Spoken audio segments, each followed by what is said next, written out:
Bonsoir, bienvenue. Merci d'être présent en masse pour cette conférence. Donc effectivement, la fête de la science, on pense toujours aux scientifiques durs, je dirais, mais nous sommes aussi des scientifiques de sciences humaines. Et donc, nous faisons aussi de la recherche. Voilà, on est tous les deux des enseignants-chercheurs d'ailleurs. Et donc, nous faisons aussi de la recherche. Donc, c'est intéressant de vous présenter le type de recherche que peuvent faire des juristes et donc de vous présenter un petit peu la suite, enfin en tout cas le contenu du colloque qui s'est tenu le 10 septembre dernier à la faculté de droit de Poitiers et qui avait pour titre « Couple et patrimoine, être époux ou partenaire, telle est la question ». Alors, effectivement, ce colloque dont on vient vous présenter un petit peu les éléments a posteriori, j'en suis à l'origine, c'est moi qui ai conçu ce colloque et je vais vous expliquer un petit peu l'historique de ce colloque, comment j'en suis venue à proposer cette thématique avant qu'on vous présente le contenu des différentes interventions. Je vais essayer de vous expliquer un petit peu pourquoi j'ai présenté, pourquoi j'ai préparé ce sujet, ce colloque. Il y a quelques années, début 2013, j'ai été sollicitée pour présenter le projet de réforme qui ouvrait le mariage aux couples de personnes de même sexe, qu'on a surnommé le projet de réforme de mariage pour tous. C'était peu avant son adoption. À l'époque, les débats étaient, si vous vous en souvenez, un petit peu houleux, mais il me semblait que les médias se concentraient sur les aspects personnels de la question. Ils présentaient surtout, finalement, les raisons familiales pour lesquelles des couples de personnes de même sexe souhaitaient accéder au mariage alors qu'ils pouvaient déjà conclure un PACS. On présentait surtout le fait qu'ils souhaitaient pouvoir adopter à deux, le fait qu'ils souhaitaient bénéficier d'un accès à la procréation médicalement assistée pour les couples de femmes, ce qui vient juste d'être autorisé, et puis le fait que les couples d'hommes souhaitaient bénéficier de la gestation pour autrui, ce qui est toujours interdit. Et donc, il y avait beaucoup de débats autour de tout ça. Mais il me semblait qu'était négligé tout l'aspect patrimonial des enjeux de la question, toutes les raisons pour lesquelles, sur le plan financier, des couples de personnes de même sexe qui avaient déjà accès au PACS pouvaient aussi souhaiter se marier afin de mieux se protéger l'un l'autre. C'est donc surtout le point de vue que j'avais présenté à l'occasion de cette conférence, et ça m'a semblé un petit peu dépassionner le débat. Je crois qu'il y a des gens qui ont compris pour quelles raisons. En tout cas, sur le plan financier, ça pouvait quand même être utile d'accéder au mariage quand on avait déjà un accès au PACS.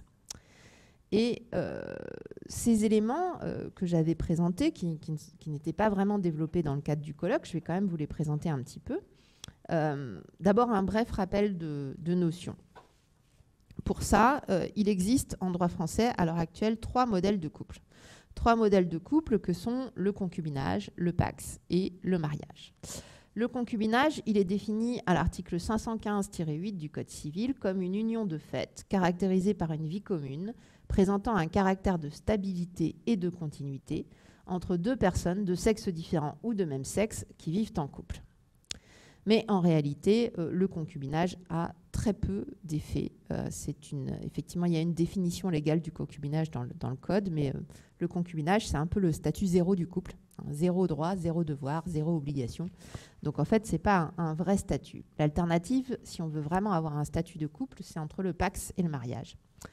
Le PACS, donc, c'est le pacte civil de solidarité et il est défini à l'article 515.1 du Code civil comme un contrat conclu par 2 personnes physiques majeures, de sexe différent ou de même sexe, pour organiser leur vie commune. Et enfin, il y a le mariage, qui n'est nulle part défini dans le Code civil, mais qui est désormais l'union de 2 personnes de sexe différent ou de même sexe. En réalité, donc, l'alternative pour avoir un statut, c'est PACS ou mariage. Et la question qu'on peut se poser, c'est comment choisir ? En gros, on peut résumer ici cette alternative sur le point de savoir est-ce que le PACS est devenu un quasi-mariage ? C'est une question qui s'est posée. Le PACS, il a été instauré par une loi du 15 novembre 1999 et ensuite il a été amélioré par une loi du 23 juin 2006. Et au lendemain de la loi du 23 juin 2006, il y a des auteurs qui ont dit le PACS est devenu un quasi-mariage, donc une alternative réelle au mariage. Alors est-ce que c'est le cas ? Sur le plan statistique, on peut quand même se poser la question parce qu'en 2019, en France, on a eu 227 000 mariages qui ont été célébrés, tandis qu'en 2018, on a eu près de 909 000 PACS qui ont été conclus. Donc vous voyez que finalement, statistiquement, le PACS concurrence plus ou moins le mariage. On n'est pas tout à fait dans les mêmes chiffres, mais à 20 000 près, on est quand même dans les mêmes mesures. Pour autant, si vous me demandez mon avis sur cette question de savoir si le PACS est un quasi-mariage, la première chose, c'est que ça n'est absolument pas le cas sur le plan personnel. C'est-à-dire qu'en fait, il n'y a toujours que le mariage qui fait famille en droit.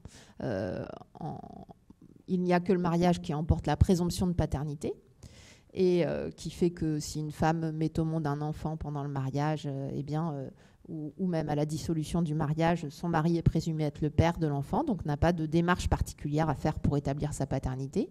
Alors que si jamais la femme n'est pas mariée, il faudra que son compagnon fasse une démarche, qu'il procède à une reconnaissance de paternité pour établir son lien à l'égard de l'enfant.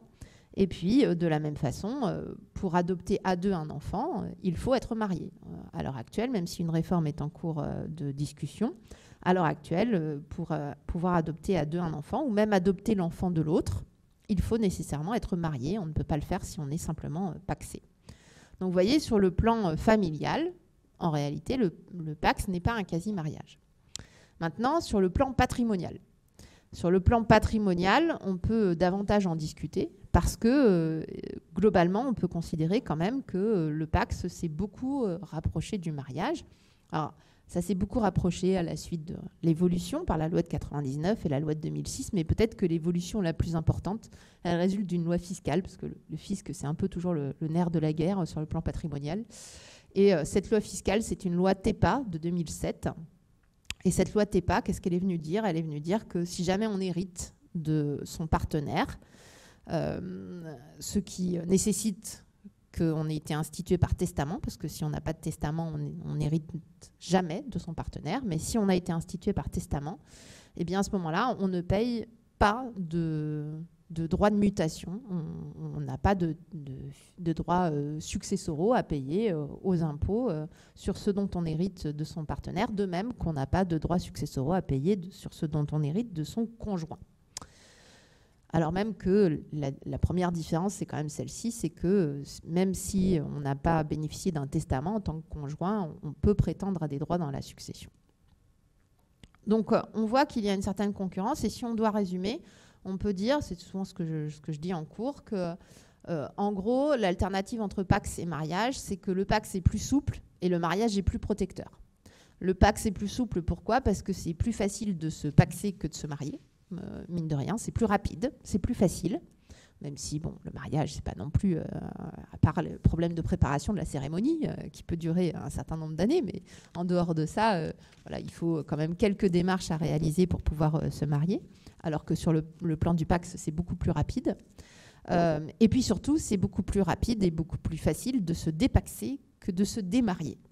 Sortir du PACS, c'est beaucoup plus simple et rapide que sortir du mariage. Donc, le PACS est plus souple, mais le mariage est plus protecteur. Le mariage est plus protecteur de quelle façon? Eh bien, par exemple, je vous le disais, plus protecteur du survivant, puisque le conjoint survivant est assuré, normalement, d'avoir des droits dans la succession du défunt, alors que le partenaire n'en aura que si un testament a été fait en sa faveur. Et puis, sûrement aussi, le mariage est un peu plus protecteur en cas de dissolution volontaire, parce que dans le cadre du divorce, celui des époux qui a le moins de revenus bénéficie d'une protection par ce qu'on appelle la prestation compensatoire, qui n'a pas d'équivalent dans le cadre du PACS. Donc, en gros, l'alternative entre PACS et mariage, c'est souplesse d'un côté et protection plus importante de l'autre. Mais encore une fois, ça, c'est pas l'objet du colloque, c'est juste pour vous annoncer un petit peu les éléments déjà du débat. Et donc, cette comparaison entre PACS et mariage sur le plan patrimonial, c'est quelque chose sur lequel, personnellement, je continue de travailler très, très régulièrement. Et ce qui m'a intéressé dans le cadre de ce colloque, c'est d'aller sur la recherche de la comparaison sur le plan patrimonial, justement du statut des partenaires par rapport à celui des époux, dans, certes, en partie un petit peu mes sujets, que sont le droit patrimonial de la famille, régimes matrimoniaux, succession, libéralité, mais aussi dans des spécialités qui ne sont pas du tout les miennes, qui ont été donc l'objet de conférences traitées par un certain nombre de mes collègues. Par exemple, se poser la question d'une comparaison du statut entre Pacs et mariage en droit des procédures collectives, en droit rural, en droit international privé, et puis en droit des incapacités, et puis aussi avoir le point de vue de praticiens sur cette thématique, de façon à avoir une approche un peu plus globale de la thématique. Et je ne vous cache pas que j'ai beaucoup appris. J'ai découvert l'ampleur de certains enjeux que je ne soupçonnais pas. Et j'ai aussi pu constater que, contrairement à ce qu'on pourrait présupposer, très souvent quand même, dans tous ces points de vue un petit peu marginaux, je dirais, par rapport au droit patrimonial de la famille, très souvent, les solutions applicables aux époux et aux partenaires se rapprochent.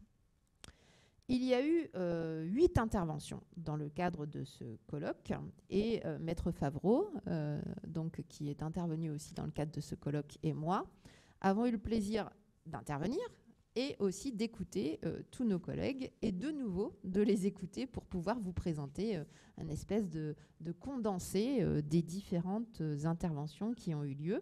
On va essayer de vous présenter aussi fidèlement et clairement que possible ce que chacun a pu, parmi les intervenants, présenter comme enjeu spécifique à son thème sur donc la problématique qui était la problématique centrale de notre journée de travail du 10 septembre sur le plan patrimonial. Être époux ou partenaire, telle est la question. Donc, question shakespearienne, à laquelle nous avons eu tout un tas de réponses. Et la première des réponses, elle a été donnée par donc, Dominique Favreau, qui était le premier intervenant dans le cadre de ce colloque et qui devait traiter des avantages matrimoniaux et patrimoniaux. Merci Elsa. Alors, Elsa m'avait confié le sujet qu'elle vient de vous énoncer, les avantages matrimoniaux et patrimoniaux. Les avantages matrimoniaux regardent le couple marié, les avantages patrimoniaux, les autres formes de conjugalité, savoir le pax et le concubinage. Alors, en ce qui concerne les avantages matrimoniaux et relatifs au mariage, des époux peuvent décider que la vocation du survivant d'entre eux au moment du décès, la vocation telle qu'elle est prévue par la loi, c'est-à-dire la part qu'il va recevoir dans la succession de son époux, se trouve insuffisante. Et dans cette hypothèse, vouloir augmenter cette part. Alors ici, les époux ont le choix entre plusieurs solutions, plusieurs voies, et la première, une des plus connues, c'est celle de ce qu'on appelle les libéralités, c'est-à-dire soit augmenter la part du conjoint survivant par le biais d'une donation, ou par le biais d'un testament, donation entre époux ou testament.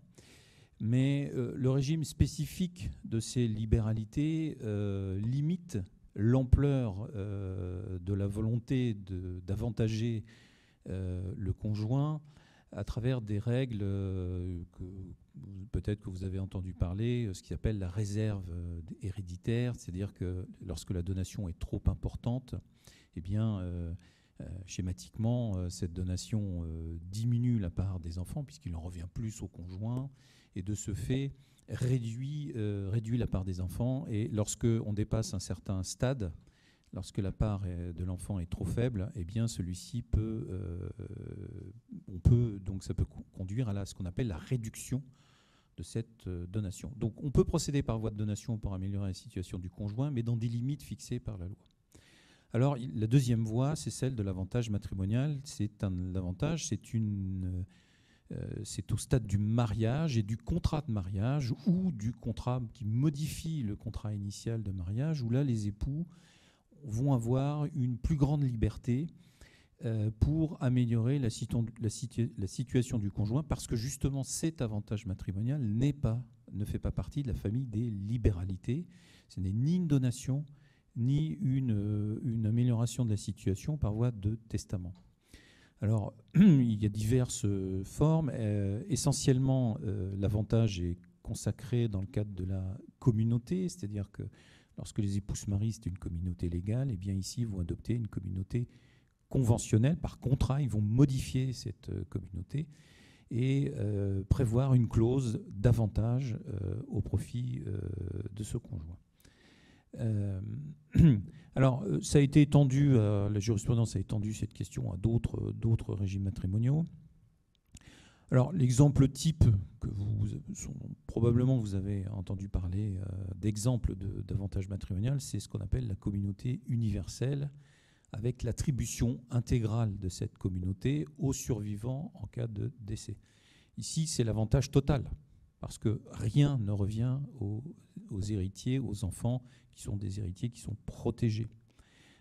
Qu'est-ce qui s'est passé? Eh bien, on a étendu la communauté, tout le patrimoine des époux est devenu commun, alors que dans la communauté normale, on a le patrimoine propre d'héritage, par exemple, de succession, le patrimoine commun constitué au moyen des acquisitions réalisées par les époux. Et ici, il n'y a plus qu'une seule communauté. Donc le premier avantage réside dans le fait d'étendre au maximum cette communauté, le patrimoine transmissible. Et puis la deuxième méthode va constituer à modifier les droits des conjoints dans cette communauté. Normalement, une communauté, c'est partagé moitié-moitié. 50-50. Eh bien ici, on va décider que les 100% de cette communauté, l'intégralité va revenir intégralement au conjoint. De ce fait, par exemple, eh bien, les héritiers n'hériteront de rien, puisque rien ne fera partie de la succession. Ce sera une bulle vide. Donc, et ce n'est pas une libéralité, c'est un grand avantage. Dans un deuxième point, j'avais évoqué les limites de ces régimes. La loi fixe un certain nombre de limites qui sont des limites techniques sur lesquelles je ne vais peut-être pas trop m'appesantir. Alors, par exemple, dans la communauté universelle, en cas de décès, il y a une limite qui est fixée par la loi. Lorsqu'il y a des enfants issus d'une union précédente, ces enfants, par le jeu de cette attribution intégrale de communauté, si leur père, par exemple, décède le premier, l'intégralité de la communauté va revenir au conjoint survivant, et quand ce conjoint va décéder, ces enfants n'hériteront pas, parce qu'ils n'hériteront pas de leur belle-mère. Alors le législateur a fixé des limites justement pour que ces enfants-là, puissent récupérer leur part, d'après un calcul fixé par la loi. Le juge est aussi venu fixer d'autres limites en matière de divorce sur une question un petit peu complexe que j'ai rappelée dans le colloque, mais qui est une question intéressante, mais qui est assez technique et difficile. Si on compare avec le PACS et le concubinage, on n'a pas d'équivalent de l'avantage en matière de PACS ou en matière de concubinage. Dans le PACS, vous avez deux régimes, le régime de la séparation de biens. C'est le régime par défaut. Les partenaires qui se pacsent sans option sont pacsés sous le régime de séparation de biens. Dans ce système-là, si on souhaite avantager le partenaire, alors il faut déjà l'instituer pour héritier, ce qui n'est pas quelque chose, comme vous l'a dit Elsa tout à l'heure, ce n'est pas quelque chose de légal, il faut une volonté. Et puis deuxièmement, si on veut l'avantager ou améliorer sa situation successorale, eh bien, il n'y a qu'une manière de faire, c'est de procéder par libéralité. En présence d'enfants, il y aura des limites à ne pas dépasser.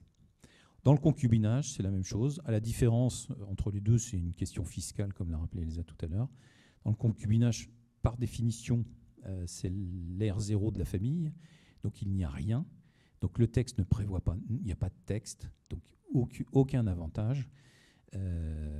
Donc il faut aussi procéder par voie de libéralité.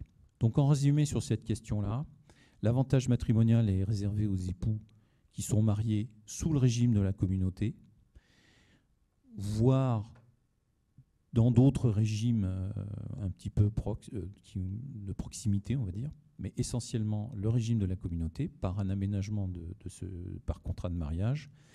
En dehors de ça, dans le PACS, il n'en existe pas, et dans le concubinage non plus, il faut procéder par voie de libéralité et se heurter à des limites fixées par la loi.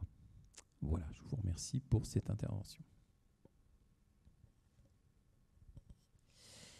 Merci beaucoup. Donc là, on voit qu'il y a une vraie différence ici fondamentale entre PACS, mariage et concubinage. C'est le fait que cette possibilité de se transmettre du patrimoine hors libéralité, c'est vraiment quelque chose qui est réservé aux époux. La deuxième intervention qui a eu lieu ensuite, c'était celle de Laurence Gatti, qui est spécialiste de la protection des majeurs. Et le titre de son intervention, c'était « Les femmes et les enfants d'abord, variation sur le thème de la protection juridique ». Alors, de quoi s'agit-il ?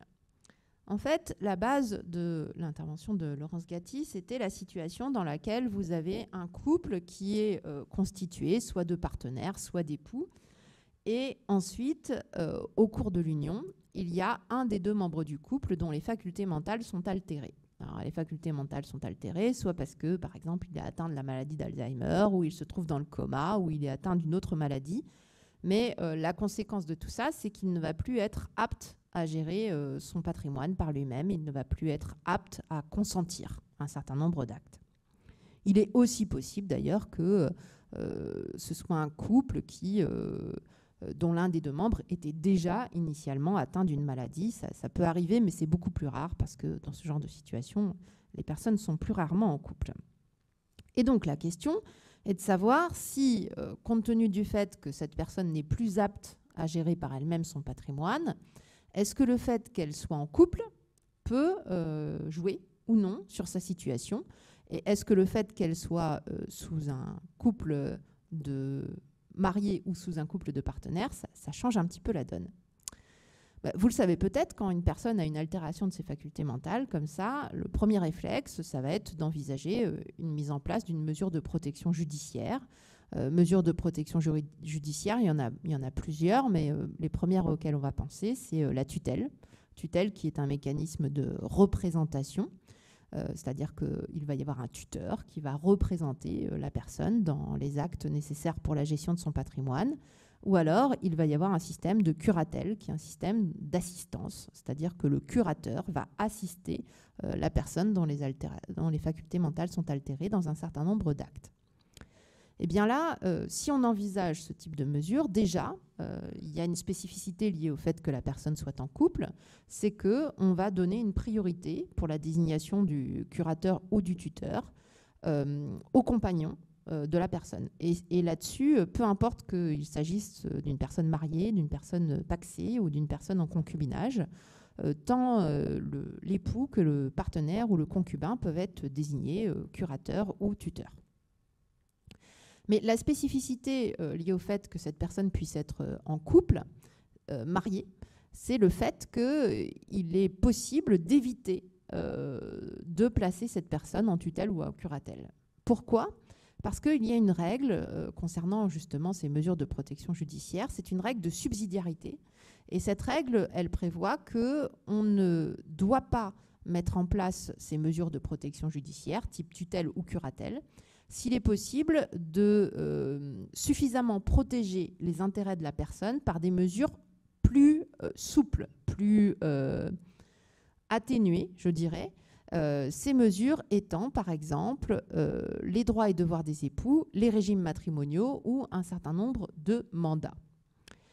Et donc, justement, si la personne est mariée, les règles des régimes matrimoniaux, règles qui s'appliquent pour organiser les rapports financiers des époux pendant le mariage, vont souvent suffire. Il ne va pas être forcément nécessaire de demander une tutelle ou une curatelle. Pourquoi ? Parce que, par exemple, il y a un certain nombre d'actes courants sur la gestion du patrimoine du couple qui peuvent être aussi bien passés par un époux que par l'autre. Alors, s'il y en a un qui ne peut plus le faire, l'autre, il peut agir à sa place. Après, évidemment, ça pose un problème parce qu'il y a un certain nombre d'actes qui nécessitent le consentement des deux époux ou qui, à l'inverse, ne peuvent être passés que par un époux. Alors, comment faire dans cette hypothèse s'il y en a un qui ne peut pas consentir ? Ou celui qui doit consentir parmi les deux ou celui qui est le seul à pouvoir consentir. Eh bien, là, il y a des règles spécifiques qui sont prévues pour les couples mariés qui permettent au conjoint de cet époux d'aller devant le juge pour demander à bénéficier d'une augmentation de ses pouvoirs. Une augmentation de ses pouvoirs qui va lui permettre de passer seul des actes qui nécessiteraient l'accord des deux époux en principe, ou même carrément d'agir à la place de son conjoint, de représenter son conjoint dans la gestion de son patrimoine. Et ceci hors tutelle, hors curatelle. Il faut l'autorisation du juge quand même, mais ça permet d'éviter le placement sous tutelle ou curatelle. Bon, je ne vous cache pas que ça paraît assez intéressant, mais en réalité, c'est assez peu utilisé en pratique. Les praticiens demandent rarement le recours à ces mesures-là. Et on n'a pas d'équivalent à ça dans le PACS. C'est-à-dire que dans le PACS, il n'y a pas possibilité d'aller devant le juge pour demander une augmentation de ses pouvoirs pour gérer le patrimoine à la place de son partenaire. Ce genre de mesure-là, ça n'existe pas. Ni dans le concubinage, évidemment. Alors, ça n'existe pas dans le PACS, mais il y a une autre mesure qui est très intéressante. C'est une nouvelle mesure de protection qui n'est pas tout à fait une mesure de protection judiciaire. Ça s'appelle l'habilitation familiale. L'habilitation familiale, c'est une mesure qui nécessite d'aller devant le juge pour que ce soit mis en place, cette habilitation familiale. Et ça permet qu'il y ait une personne proche de celle qui a une altération de ses facultés mentales qui puisse la représenter assez largement dans la gestion de son patrimoine ou l'assister assez largement dans la gestion de son patrimoine. Et la différence avec la tutelle et la curatelle, c'est qu'il n'y a pas de contrôle du juge aussi régulièrement. Enfin, il n'y a pas d'organisation de toute façon d'un contrôle par le juge, contrairement à ce qu'il y a dans la tutelle ou la curatelle. Il y a besoin du juge pour la mettre en place, mais après, ce n'est pas une mesure judiciaire qui fait l'objet du même genre de contrôle. Et alors l'intérêt de cette habilitation familiale, c'est que tant l'époux que le partenaire ou le concubin de la personne peuvent déjà réclamer la mise en place de cette habilitation familiale et peuvent se proposer pour être justement la personne qui sera habilitée à représenter ou assister la personne qui a une altération de ses facultés mentales. Et puis, autre spécificité liée au couple, et c'est d'ailleurs ce que Laurence Gatti invoquait comme bien meilleure solution, hein, c'est le fait qu'on puisse anticiper le fait que plus tard, on n'aura plus toutes ses facultés et confier par avance à son conjoint ou à son époux ou à son partenaire ou à son concubin même un certain nombre de pouvoirs. Alors, par exemple, on peut lui donner une procuration sur nos comptes. Voilà, ça, c'est un mandat en particulier. Ou alors, il existe un mécanisme qui s'appelle le mandat de protection future. Et le mandat de protection future, c'est un mécanisme qui permet de dire quand je n'aurai plus toutes mes facultés, je souhaite que telle personne que je désigne se voit confier la gestion de mon patrimoine.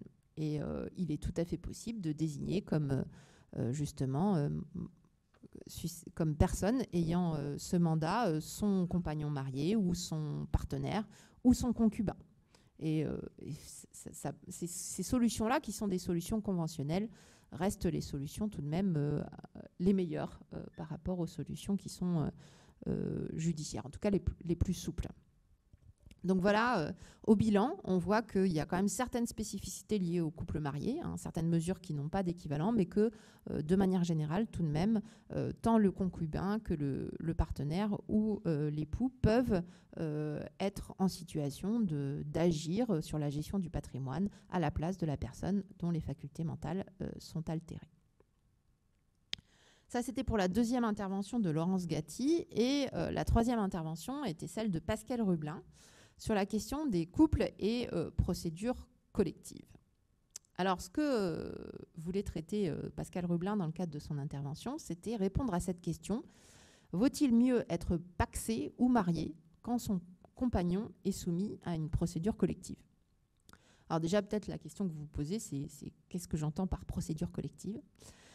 Une procédure collective, c'est une mesure qui est mise en place quand une entreprise est en cessation de paiement, c'est-à-dire quand elle n'arrive pas à faire face à toutes les dettes, en fait, quand la personne n'arrive plus à payer ses créanciers. Et donc, la mise en place d'une procédure collective va permettre d'organiser le paiement des créanciers, souvent en saisissant les éléments du patrimoine du débiteur, de celui qui avait l'entreprise qui justement ne réussit plus à continuer à payer ses créanciers.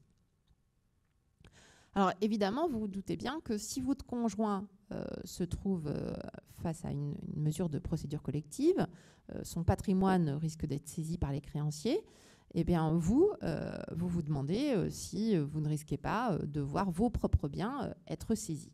Alors question, est-ce qu'à ce sujet, vous êtes mieux protégé si vous êtes marié, si vous n'êtes pas marié, si vous êtes pacsé ? La première chose, c'est qu'en réalité, la réponse, elle dépend beaucoup moins de savoir si vous êtes marié ou si vous êtes pacsé que de savoir sous quel régime vous vous êtes situé. Si jamais vous êtes marié, et que, ou en tout cas vous envisagez de vous marier, et que vous allez voir un notaire en disant que voilà, vous envisagez de vous marier et que vous avez une entreprise ou que vous avez prévu de créer une entreprise, en principe, le notaire, il va vous dire faites un contrat de mariage et ne vous mettez pas dans un régime de communauté. Voilà. Ne vous mettez pas dans un régime de communauté. Pourquoi ? Parce que dans un régime de communauté, on a plein de biens dont on va être tous les deux propriétaires. Et si jamais il y en a un des deux qui a des dettes, eh bien, les créanciers, ils peuvent saisir tous ces biens communs. Voilà. Les biens communs ne sont pas du tout protégés contre les procédures collectives qui concernent l'entreprise d'un des deux époux. Donc, la première chose, c'est que voilà, on va être dissuadé dans ce genre de situation si on est un peu conseillé par le notaire d'être sous un régime de communauté. Et donc, la pire situation pour le conjoint, c'est d'être sous un régime de communauté. Voilà. Parce que si, malgré tout, ou si vous n'avez pas eu le conseil, vous vous retrouvez sous un régime de communauté, bah, l'ensemble des biens communs peuvent être saisis.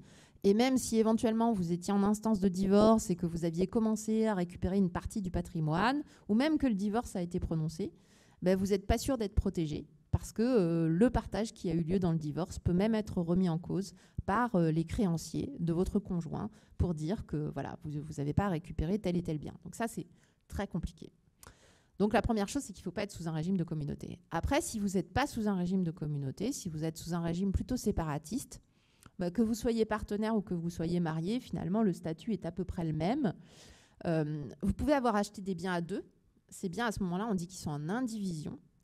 Et l'avantage, c'est que les biens en indivision, ils sont beaucoup mieux protégés que les biens communs. C'est-à-dire que si vous êtes en indivision sur un bien avec votre conjoint ou avec votre partenaire, eh bien, votre créancier ne peut pas directement saisir les biens, contrairement à des biens communs. Et évidemment, même en concubinage, c'est le même principe. Hein, vous pouvez acheter des biens à deux. Et finalement, vous serez plus ou moins protégé sur vos biens indivis. Donc finalement, pour répondre à la question de savoir s'il vaut mieux être époux ou partenaire face à la procédure collective de son compagnon, la réponse, c'est qu'il vaut surtout mieux ne pas être en régime de communauté. Mais après, que vous soyez, si vous êtes sous un régime séparatiste, que vous soyez marié ou que vous soyez partenaire, ça va engendrer à peu près les mêmes effets. La quatrième intervention et dernière intervention de la matinée, en tout cas, était une intervention de droit rural faite par Denis Rochard, qui avait pour titre « Couple en agriculture ».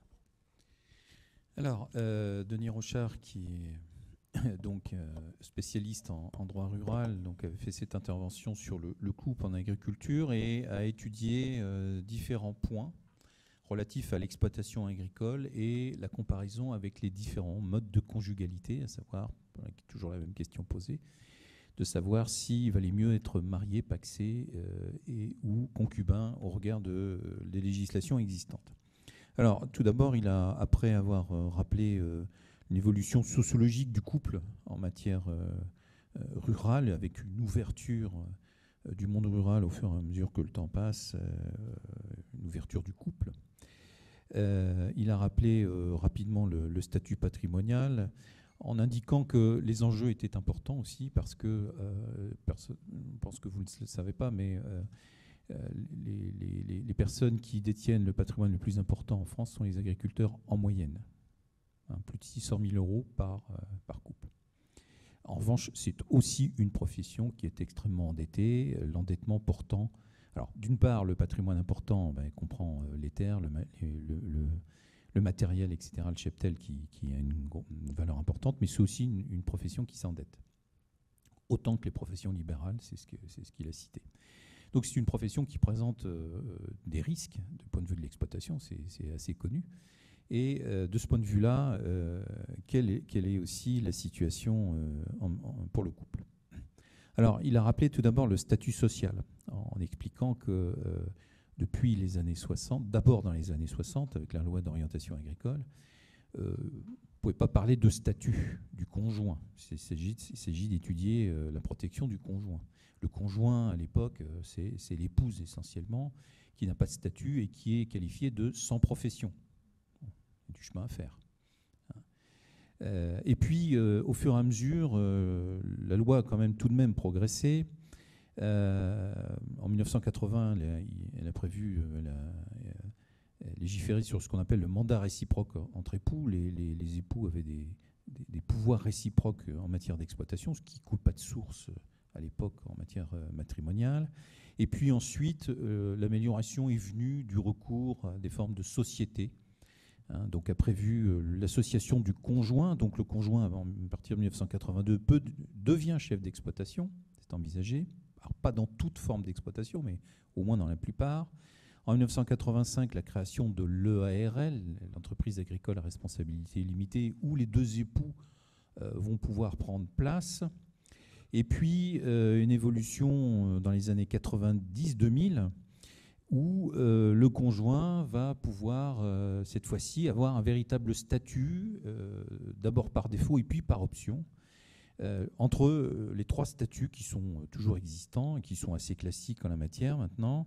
C'est le statut de conjoint collaborateur, le statut de salarié ou le statut de chef d'exploitation.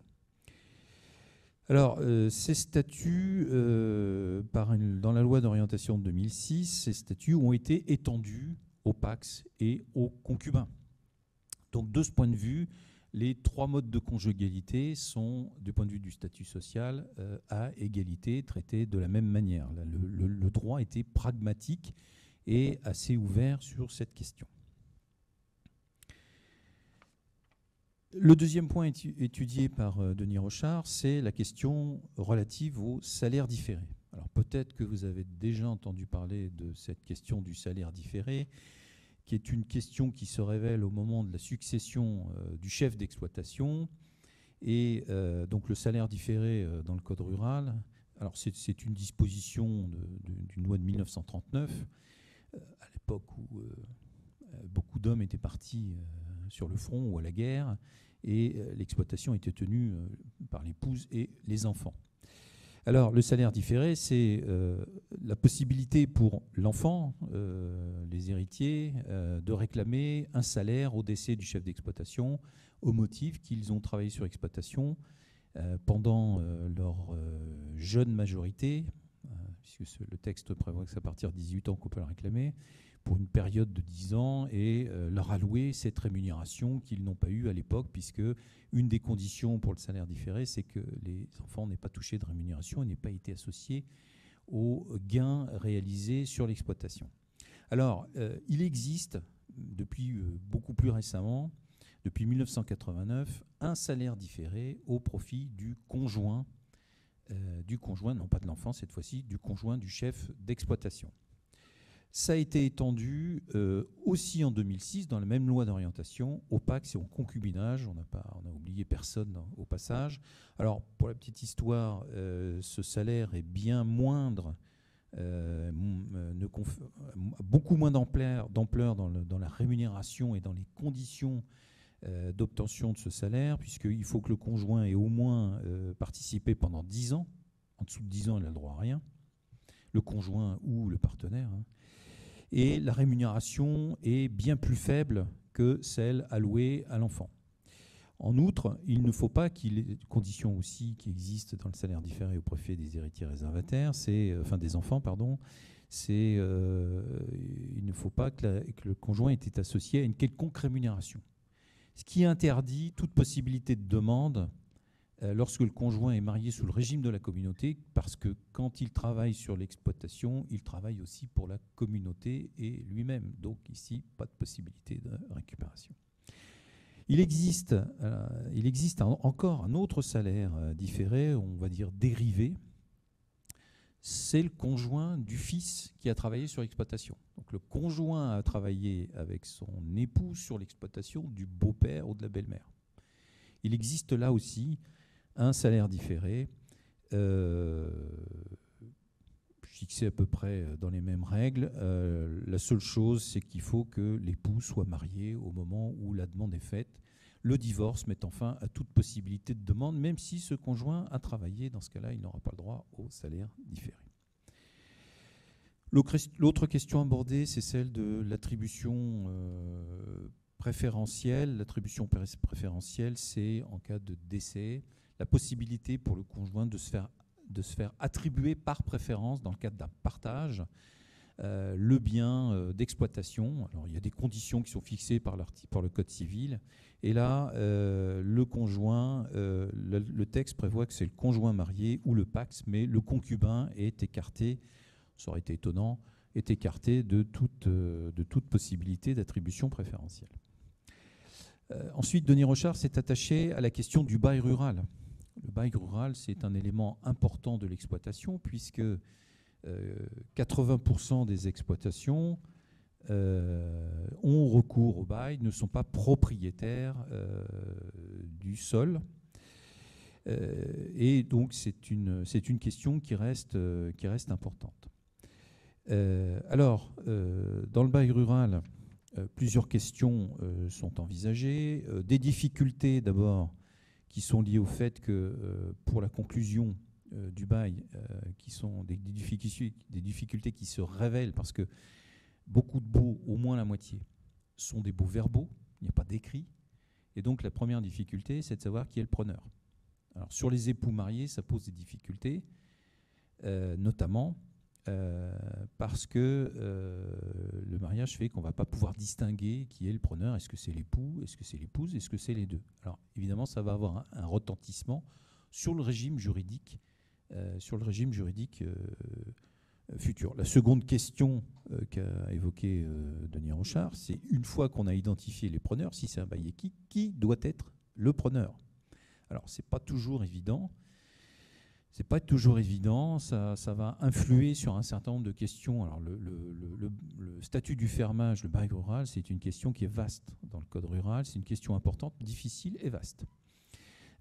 Donc ça va avoir une influence sur, par exemple, le droit de préemption du fermier. Lorsque le fermier exploite en vertu d'un bail, si le sol est vendu, si son outil de travail, il va avoir un droit d'acquisition par préférence à toute personne choisie par le vendeur. Alors évidemment, la question ne recevra pas la même réponse si le preneur c'est l'époux, si le preneur c'est l'épouse ou si c'est les deux.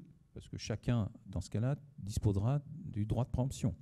De la même manière, en fin de bail, on se posera la question aussi de savoir qui doit résoudre le bail. Le bail est aussi transmissible aux enfants. Qui va pouvoir faire la transmission aux enfants? Et puis, parfois, le bail arrive à sa fin, il manque quelques années pour arriver à la retraite. Et là, le code rural autorise justement à ce que le bail se proroge jusqu'à l'arrivée de la retraite. Et là aussi, il va falloir prendre en compte le statut du preneur. Alors, pour ces questions de vie du bail, essentiellement, le conjoint marié et le partenaire pacsé vont être à quelque chose près, il y a quelques différences tout de même, alignés sur le même régime. En revanche, dans cette fois-ci, on a une vraie différence, il n'y aura rien en ce qui concerne le concubinage. Et enfin, Denis Rochard a aussi étudié quelques questions relatives aux autres contrats que le contrat de bail, ce qu'on appelle les droits incorporels, les sociétés ou autres. Droits incorporels, ce sont les droits de plantation qui peuvent avoir une valeur importante. Les droits ou soutien financier, là aussi est pris en compte le statut du mariage et celui du pax éventuellement, mais pas celui du concubinage. Donc pour le statut social, il y a un alignement, on va dire, des situations. Quel que soit le mode de conjugalité, le statut social, la protection est assurée. Pour ce qui est des autres contrats relevant du couple en agriculture, c'est plutôt le mariage et le pax qui est privilégié au détriment de la situation du concubinage. Merci. Donc après, on a eu les interventions de l'après-midi. Et la première intervention de l'après-midi, c'était Nicolas Bollis, qui est notaire et maître de conférences associé à la faculté aussi, et qui intervenait sur le thème « Les modalités d'acquisition du logement du couple ». Alors l'objectif de son intervention, c'était de réfléchir aux différentes modalités d'acquisition possibles de ce logement lorsque le couple souhaite en faciliter la détention, la gestion et la transmission. Il nous a dit dès le début qu'il y avait en gros une alternative entre le fait que le couple procède à une acquisition directe du logement ou qu'il procède à une acquisition par le voie d'une société, donc une acquisition indirecte des droits sur le logement. Alors la première option, c'est celle qui est quand même la plus fréquente, de l'acquisition directe du logement par le couple. La plupart du temps, c'est une acquisition qui va se faire en indivision. Donc l'indivision, c'est lorsqu'on a des droits concurrents sur un bien. Et souvent, les deux membres du couple veulent acheter ce bien par moitié. Et ils ont intérêt, si jamais telle n'est pas leur intention, de le préciser dans l'acte, parce que, à défaut d'indiquer qu'ils veulent une autre répartition de la propriété, ce sera nécessairement cette répartition qui sera retenue 50-50. Et très souvent, donc, tant les époux que les concubins, que les partenaires, d'ailleurs, sont très attachés à cette répartition 50-50. Or, Maître Bollis nous disait que finalement, il fallait peut-être y réfléchir davantage et s'assurer que, compte tenu des répartitions du financement entre eux qu'ils ont prévues par la suite, eh bien, cette répartition de la propriété 50-50 est bien conforme à la réalité de leur situation. Et donc, Maître Bollis disait que vraiment, les notaires, les praticiens ont intérêt à bien interroger le couple sur les modalités de financement qu'il prévoit, parce que si jamais il ne prévoit pas une répartition de financement 50-50, eh bien, il vaut vraiment mieux, pour anticiper des difficultés ultérieures, notamment dans la répartition du prix de vente a posteriori, prévoir des quotités différentes du type une répartition 60-40 ou 70-30 de la propriété, parce que c'est très difficile a posteriori de dire, bien qu'on ait acheté 50-50, en fait, je veux une plus grande part du prix parce que c'est moi qui ai plus payé ou parce que j'ai fait plus de travaux, etc. C'est une question que j'avais traitée moi après, mais c'est vrai que c'est très compliqué a posteriori de faire valoir une augmentation de ses droits lors de la vente. Donc, il vaut mieux anticiper ce genre de difficultés lors de l'acquisition. Maître Bollis disait qu'il était aussi possible que un des deux membres du couple ait acheté le logement avant de se retrouver en couple avec cette personne, en tout cas, et qu'au cours de l'union, il souhaite ensuite associer son compagnon, son époux, son partenaire à la propriété de ce bien. Alors effectivement, si vous allez habiter avec votre compagnon dans un logement, souvent vous aimez pas trop rester dans un logement dont vous n'êtes absolument pas propriétaire, et donc il peut être tentant de demander à ce qu'on soit associé à la propriété de ce bien. Alors comment ça peut se faire ? Ça peut se faire tout simplement par la vente. Je vends la moitié du bien à mon partenaire, à mon époux, à mon concubin. Entre époux, c'est pas toujours possible, ça dépend du régime, mais en tout cas c'est une option. Ou alors, éventuellement, ça peut être une donation, la personne qui est par exemple reconnaissante à son compagnon, à son partenaire, à son époux, d'avoir par exemple investi largement dans le réaménagement du bien, peut souhaiter en compensation lui attribuer des droits de propriété sur le bien.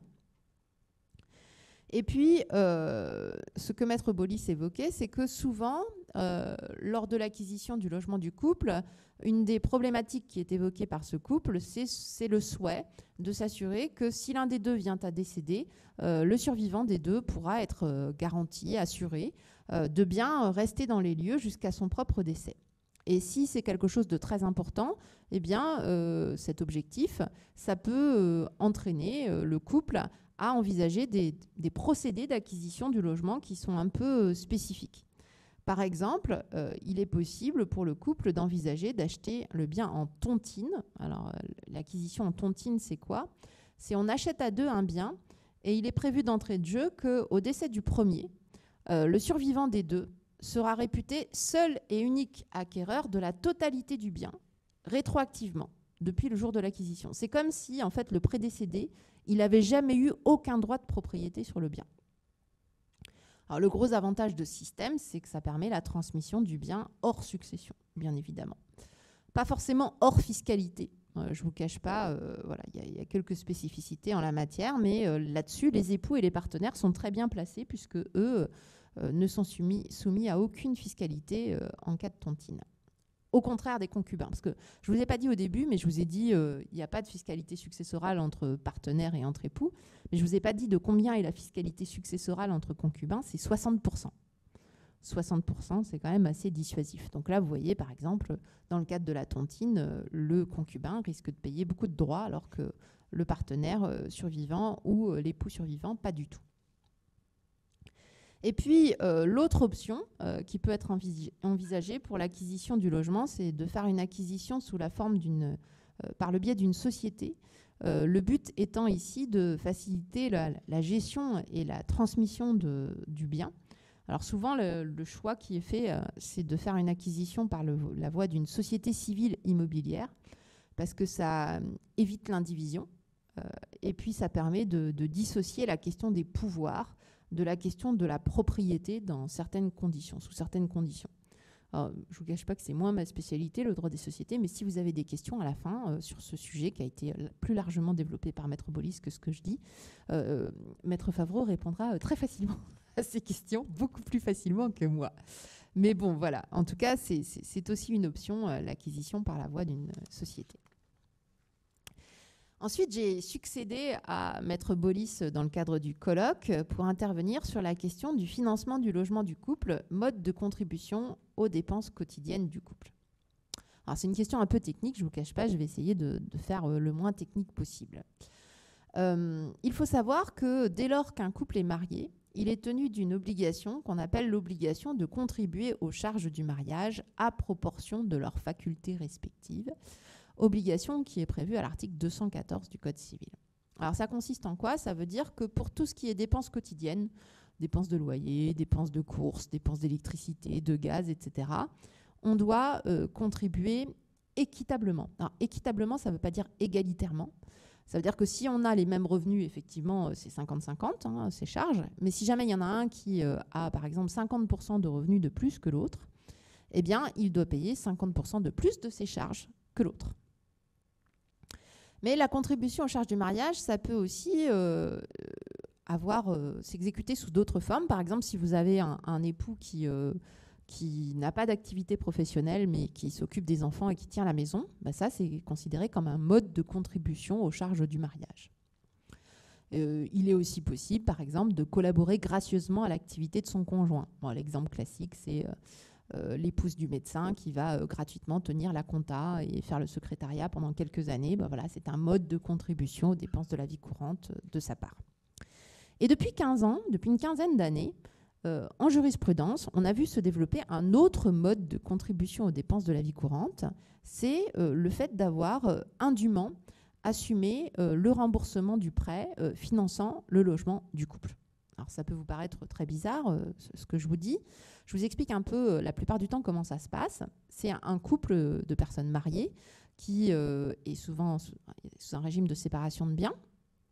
Ils achètent un logement du couple à deux, en indivision, 50-50. Ils font un prêt pour financer cet achat, qu'ils doivent normalement rembourser 50-50. Et en fait, l'un des deux, le mari le plus souvent, rembourse la totalité du prêt pendant toute la durée du mariage. Et puis lorsque le couple divorce, parce que les statistiques ne sont pas bonnes, hein, le couple finit par divorcer, lorsque le couple divorce, eh bien, le mari dit à sa femme « j'ai payé ta part du prêt indûment à ta place pendant 15 ans, donc je veux que tu me rembourses ». Et l'épouse répond « oui, mais tu n'as fait que ça, payer le remboursement du prêt. Tout le reste, toutes les dépenses quotidiennes, c'est moi. Le gaz, l'électricité, les courses, etc., ça a toujours été moi. Donc, je ne suis pas d'accord pour te rembourser ma part du prêt que tu as payé à ma place, puisque c'est tout ce que tu as jamais payé. » Et face à ce genre de situation, c'est là que les juges ont commencé à dire ces époux-là, ils ont traité le remboursement du prêt finançant le logement du couple comme un loyer, en fait. Ils se sont répartis les charges comme on se répartit d'habitude, l'un le loyer, puis l'autre le reste. Là, il y en a un qui a payé le remboursement du prêt, et puis l'autre, il n'a rien payé. Et donc, à ce moment-là, les juges disent le remboursement du prêt a constitué de la part de cet époux un mode de contribution aux charges du mariage.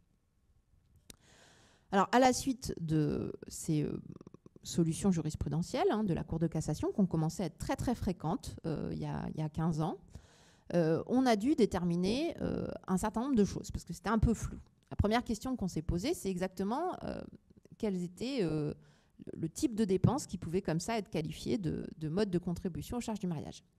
Et là, la jurisprudence a été assez large, parce qu'elle a dit, d'accord, c'est d'abord le remboursement du prêt ayant financé le logement, mais c'est aussi le remboursement du prêt ayant financé la construction du logement, mais c'est aussi le remboursement du prêt ayant amélioré le logement, ayant rénové le logement, et puis parfois même, si est en cause le remboursement d'une résidence secondaire, sous certaines conditions, ça peut aussi être considéré comme un mode de contribution aux dépenses de la vie courante.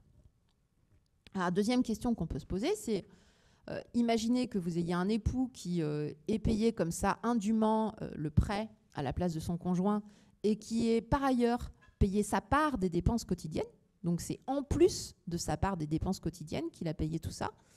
Est-ce qu'il peut prétendre à une compensation en disant à ce moment-là, si effectivement le remboursement du prêt a constitué de ma part un mode de contribution, on peut peut-être considérer que j'ai trop contribué.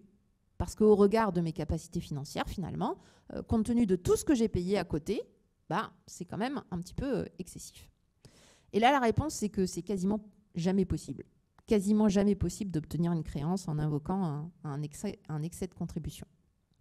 La troisième question qu'on peut se poser, c'est si jamais, à l'occasion de l'acquisition du logement, un époux a fait un apport d'un capital. C'est-à-dire, on a acheté le bien 50-50, il coûtait 150 000 €, mais moi j'ai apporté 50 000 €. Puis on n'a fait le prêt que sur le reste.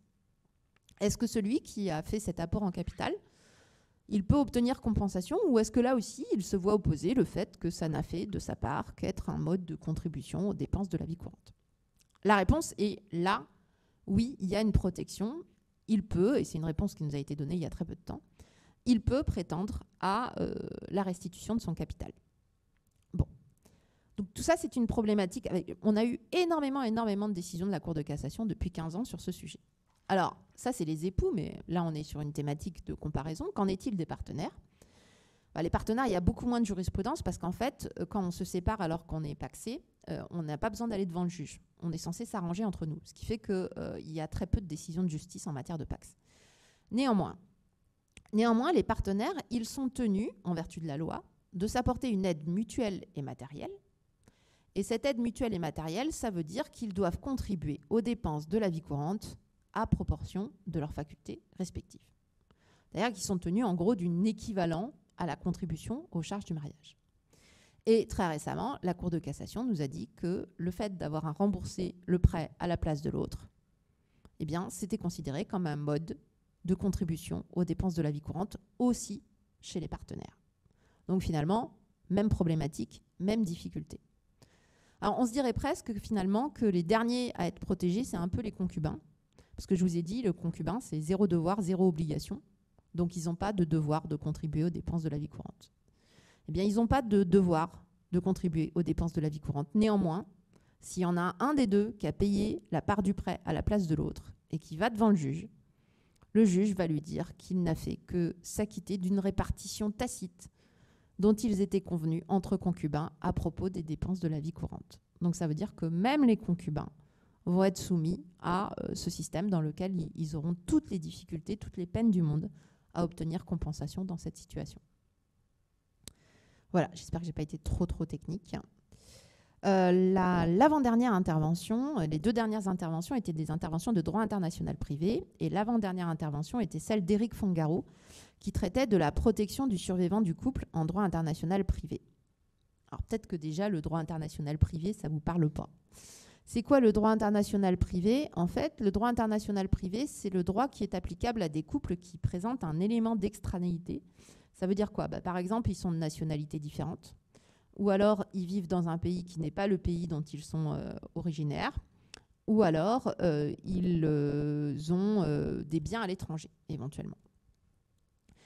Et à ce moment-là, le problème ici est de savoir si ces époux ou ces partenaires veulent se protéger l'un l'autre en cas de décès.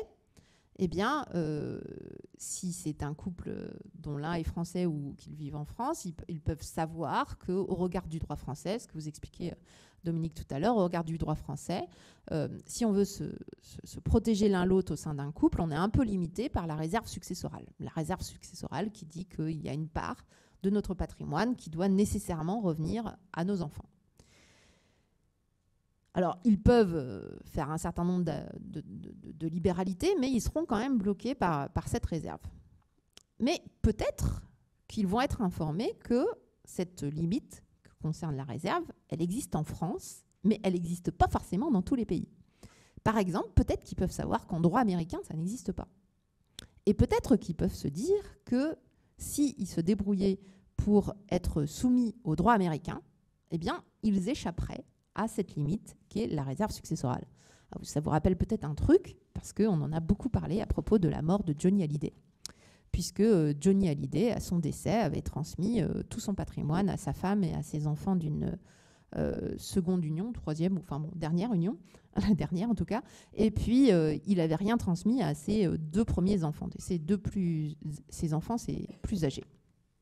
Et se poser la question de savoir si à sa succession s'appliquait le droit américain, qui à ce moment-là, en principe, ne connaissait pas la protection de la réserve, ou si s'appliquait le droit français.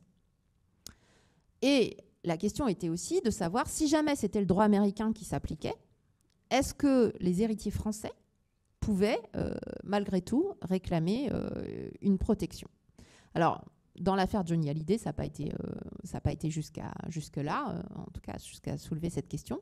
Mais en fait, on n'avait pas besoin parce qu'on avait eu d'autres affaires avant où on avait déjà une réponse de la Cour de cassation, et notamment l'affaire de Jean-Michel Jarre, dont le père, Monsieur Jarre, compositeur, Maurice Jarre, ouais, le compositeur, avait un peu dans la même situation. Il avait refait sa vie aux États-Unis, il avait fait une nouvelle femme, des enfants, et il avait essayé de tout transmettre à sa femme et à ses enfants américains, et pas à ses premiers enfants, dont Jean-Michel Jarre. Et donc la question était de savoir s'il était possible, en étant un héritier français, de contester le fait que la loi américaine autorise que les héritiers français n'aient rien du tout, n'aient pas de réserve. Et ce que la Cour de cassation a dit en 2017, c'est que le fait qu'une loi étrangère qui ignore le mécanisme de la réserve héréditaire soit applicable, n'était pas en soi contraire à l'ordre public international français, ce qui veut dire que les juges français ne pouvaient pas empêcher l'application de la loi américaine à cette succession pour protéger les héritiers français. Depuis, on a eu une loi, je ne sais pas si vous en avez entendu parler, la loi du 4 août 2021, qui est venue réinstaurer pour les successions qui sont ouvertes à compter de novembre 2021 un mécanisme qu'on appelle le droit de prélèvement. Et le droit de prélèvement, ça va permettre, si jamais au moins un des enfants est un ressortissant européen ou que le défunt est un ressortissant européen, et que l'application d'une loi étrangère à une succession entraîne que les héritiers réservataires n'ont pas leur part de réserve, ça permet à ce moment-là aux enfants de pouvoir réclamer un prélèvement sur les biens du défunt qui se trouvent en France. Et puis, Éric Fongaro a aussi expliqué que, de toute manière, en dehors de ces procédés-là qui cherchent à se soumettre à une autre loi que la loi française, il est aussi possible pour les compagnons de recourir à des procédés de transmission qui ne sont pas des procédés de transmission successoraux et qui échappent aussi à la protection de la réserve. Par exemple, l'assurance vie, hein, vous en avez peut-être entendu parler, que l'assurance vie permet ça. Et puis les avantages matrimoniaux, donc, dont vous a parlé Dominique tout à l'heure, qui permettent aussi une transmission hors succession. Donc voilà l'objet de la présentation d'Éric Fongaro. Et la dernière intervention était toujours une intervention de droit international privé, mais c'est Fabien Marchadier qui est intervenu sur la question du changement de loi applicable au régime matrimonial ou patrimonial. Alors, c'est une question qui aussi, donc, comme vous l'a dit Elsa, relève du droit international privé. C'est une question un peu technique. Alors, là aussi, ça concerne les couples avec un élément d'extranéité, comme vous l'a dit, soit des couples de nationalités différentes, soit des couples de nationalités différentes ou de même nationalité qui vivent à l'étranger. Et l'idée ici, c'est de traiter la question et de comparer la situation entre le couple marié pacsé ou le concubin relativement à l'envie des époux de changer de loi applicable. Alors, on a deux possibilités. Soit les époux estiment que le régime qui leur est applicable, le régime matrimonial auquel ils appartiennent au départ, qui s'applique à leur situation, ne leur convient pas. Alors, ils ont deux possibilités, soit dans le pays dans lequel ils sont ou dans le pays de rattachement duquel ils dépendent, changer de régime matrimonial. Il se peut que le pays ne prévoit pas cette situation ou que cette situation leur semble imparfaite, c'est-à-dire que le choix offert ne convient pas. Donc, soit ils ont la possibilité donc, de changer de régime matrimonial dans l'ordre, ce qu'on appelle dans l'ordre interne, dans leur pays de rattachement, soit de changer de loi applicable, de changer la loi de l'État, de changer d'État, et donc la loi applicable à leur régime matrimonial. Si on prend un exemple, je crois qu'il avait pris l'exemple d'époux mariés en Algérie, qui vivent en France, donc qui ont émigré en France. Ils se sont mariés en Algérie sous les règles des régimes algériens qui ignorent en fait le régime matrimonial en soi, techniquement, et qui vivent en France. Après avoir passé 20, 30 ans en France, la question se pose, est-ce que je suis toujours soumis au régime, est-ce qu'ils sont toujours soumis au régime algérien de départ, ou est-ce qu'ils ne vont pas avoir envie de changer, non pas de régime matrimonial, mais de changer la loi, d'opter pour le régime matrimonial de la loi du pays dans lequel ils se trouvent, le régime français par exemple.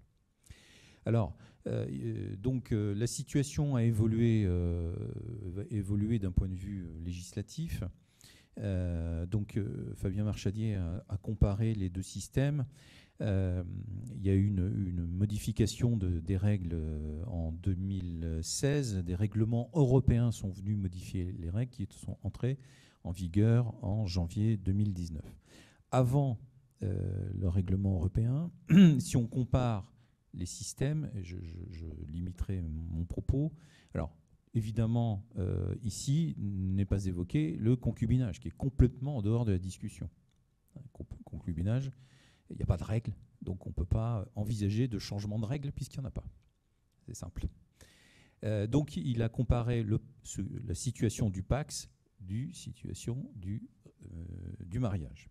Alors, avant donc, les règlements européens de 2016, c'était la Convention de La Haye, c'est une convention internationale du 14 mars 1978, qui est entrée en vigueur en 1992, parce qu'il fallait un certain nombre d'adhérents pour que ça fonctionne, qui prévoyait donc la possibilité effectivement de changer de régime, de loi applicable, Alors, les motivations du changement de la loi pouvaient être différentes. C'était, si on change de loi applicable, peut-être qu'on va opter aussi pour le régime successoral qui va avec, parce que les intérêts économiques et financiers sont dans le pays dans lequel se trouve le couple à ce moment-là, et puis pour des questions aussi de mentalité, pourquoi pas. Un couple franco-britannique ou un couple de Britanniques qui vit en France a peut-être envie d'être soumis au régime français qui est différent complètement du régime britannique ou inversement. Ça, c'est une question de mentalité. La difficulté de ce texte, c'est qu'il y avait aussi prévu dans le texte des questions, des possibilités de ce qu'on appelle de mutabilité du régime, de changement automatique du régime. Le fait alors sous certaines conditions, le fait de changer de pays entraîner le changement automatique de régime matrimonial après 10 ans de vie passés dans le pays, etc. Donc une certaine fragilité, et ça pouvait aller contre la volonté des époux. Donc ce texte, ce n'est pas un texte qui a reçu beaucoup d'adhésion de ce point de vue-là. Et puis les partenaires, qu'y avait-il dans les partenaires? Elsa vous a rappelé que le PACS est né de dispositions, de la loi de 1999, révisée en 2006. Rien dans le texte français concernant le PACS. Et en 2009, une règle vient régler la question en droit international privé. Et la loi qui s'applique au PACS, c'est de la loi de l'État de l'enregistrement sans possibilité de modification de la loi applicable. Donc là, c'est simple, le PACS a été enregistré dans tel pays. Alors, ce n'est pas la loi de conclusion du contrat, c'est la loi de l'enregistrement, c'est le lieu d'enregistrement qui compte. Et donc c'est cette loi-là qui s'applique et sans aucune possibilité pour les partenaires de changer. Alors tout ça, ça a été modifié par les nouvelles règles donc, des règlements européens qui sont apparus en 2016, rentrés en vigueur en 2019. Et là, on a une assimilation quasi totale du régime. Donc il y a deux règles. Il y a le règlement européen concernant le mariage, le règlement européen concernant les effets patrimoniaux. Et ici, on a une assimilation qui est quasi complète. Il y a le même nombre d'articles, des dispositions qui sont reprises dans le PACS qui sont reprises dans le mariage ou inversement. Et donc, on a une grande avancée, en tout cas pour le PACS de ce point de vue-là. Alors, le changement de loi, les époux, les partenaires peuvent changer, opter pour la loi nationale de l'un d'entre eux ou la loi de résidence de l'un d'entre eux. Donc il y a une plus grande liberté de ce point de vue-là. À la différence de ce qui se passait sous l'empire de la Convention de La Haye de 78, le changement, la question qui se pose, c'est que lorsque le changement s'applique, il s'applique que pour l'avenir en ce qui concerne les nouvelles dispositions du règlement européen, à l'inverse de ce qui se passait auparavant, où la loi était rétroactive, c'est-à-dire qu'on revenait en arrière pour appliquer le régime à toute la vie économique du couple. Alors là, c'est sauf convention contraire, les époux peuvent évidemment décider, opter pour une solution qui est différente. En ce qui concerne la forme, bon, il y a des questions de forme qui sont aussi équivalentes, si je vais traiter sur la question de l'équivalence, qui sont équivalentes en ce qui concerne le PACS ou le concubinage. Donc en résumé, une situation complètement différente avant les règlements européens de 2016, où il y avait un traitement dual entre le régime matrimonial et le PACS, et une unification de régime depuis 2016, où le PACS est traité de la même manière que le régime matrimonial. Merci. Alors, nous n'avons pu vous exposer que des résumés très limités des conférences qui ont été données lors du colloque, en essayant de les rendre accessibles, en sachant que ce colloque était quant à lui adressé à un public exclusivement constitué de juristes, particulièrement de professionnels, de notaires, d'avocats. Et donc, les interventions étaient assez techniques. Mais si nous vous avons donné envie d'aller écouter de façon plus détaillée certaines des interventions du colloque, sachez que le colloque a été filmé et que bientôt, pas encore tout de suite, mais bientôt, normalement, les interventions du colloque devraient être susceptibles d'être regardées en visio sur le site UPTV, le site UPTV de l'Université de Poitiers. D'ailleurs, à ce titre, j'ajoute que l'année dernière, on avait déjà fait un colloque qui s'appelait sur la transmission successorale, qui traitait de la transmission successorale, ça s'appelait la transmission successorale question contemporaine. On y intervenait aussi déjà tous les deux. Et les vidéos sont encore visibles de ces différentes conférences si ça vous intéresse. Ceci étant, on vous remercie de votre attention et si vous avez des questions, n'hésitez pas, on est là pour ça.